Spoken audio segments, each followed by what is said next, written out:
వృషభ రాశి వారికి ఈ సంవత్సరంలో ఫలితాలు ఎలా ఉంటాయో తెలుసుకుందాం. ఈ వృషభ రాశిలో కృత్తిక 2, 3, 4 పాదాలు, రోహిణి 4 పాదాలు, మృగశిర 1, 2 పాదాలు వస్తాయి.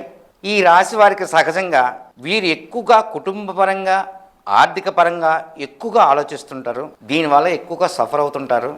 ఈ కుటుంబ ఆర్థిక పరమైన అంశాల్లో ఎంత ఆచితూచి ఆలోచిస్తే మీకు మనశ్శాంతి ఎక్కువగా దొరుకుతుంది. అయితే ఈ రాశి వారికి ఈ సంవత్సరం ఆదాయం 11 గాను, వ్యయం 5 గాను, రాజపూజ్యం 1 గాను, అవమానం 3 గాను సిద్ధాంతం నిర్ణయించారు.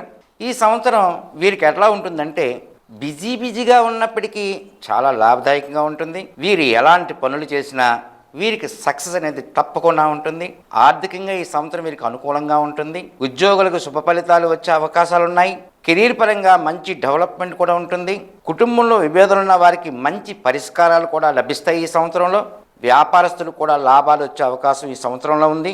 రాజకీయంగా ఉండే వారికి మాత్రం ఈ సంవత్సరం చాలా అనుకూలంగా ఉంటుంది. వీరు నిత్యం లక్ష్మీదేవిని పూజించండి. శుక్రవారం ఉపవాసం ఉంటే చాలా మంచిది. శుభ ఫలితాలు పొందుతారు.